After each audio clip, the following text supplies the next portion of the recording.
once I got beyond, just the basics of playing guitar and was able to start writing songs, then it became this therapeutic outlet for me. And that's, I would say, where the passion started. But my father, Ken Stike, is actually the one who started the business. And back in 1979, in 1981, he built his first guitar and decided not only did he like building guitars best, but you get a lot better return on your investment of time with guitars, so kind of went that route. When I first started getting involved, it was far from my passion. All growing up, you kind of want to try to avoid whatever it is that your parents are doing, but I happened to be grounded a lot growing up, which means you're down here at the shop working on stuff, And then when I was 16, we used to host concerts here, and there was this guy, Catfish Keith, and he does this bottleneck slide blues type stuff. And 30 seconds into that concert, I was just converted. I decided that I needed to learn how to play guitar.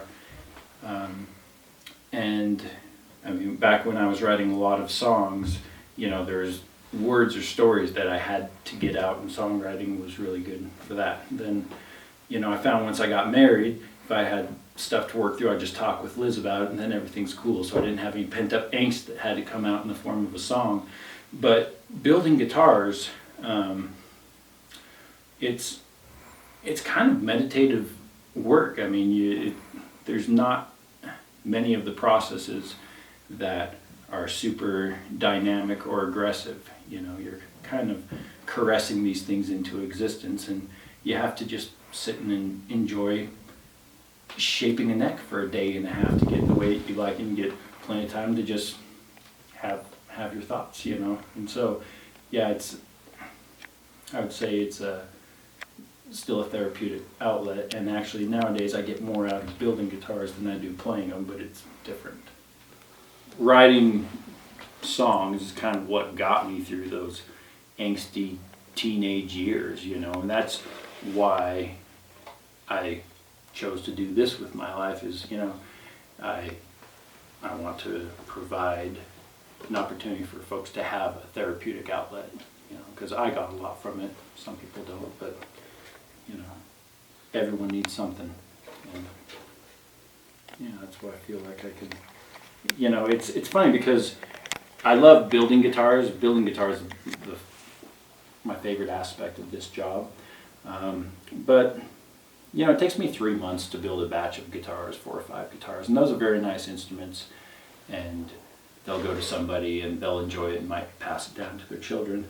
But I think I do the most good in the world just with the repairs, because someone can bring in a guitar that's just completely unplayable, and if I just mess with it for about an hour and a half, then you've got something that it might not sound like these, but it can play as easily as this, and it allows a person to have that therapeutic outlet if they need it. Now this shop is just radically different than anything that I've seen. Most stores,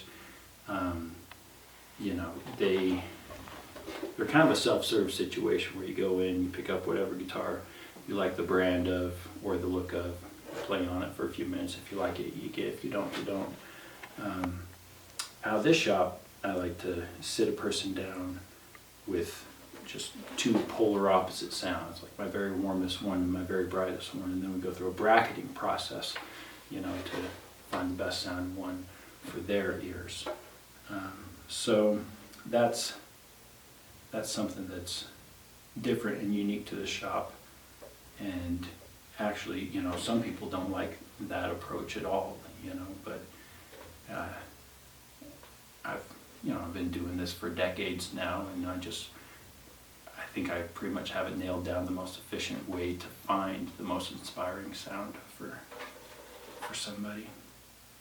Because everyone's going to appreciate a different sound, and I just work hard to find what will be inspiring to that person. Awesome. That's awesome. Sorry. Yeah, I think that's great. We have everything. All right. I think we're good.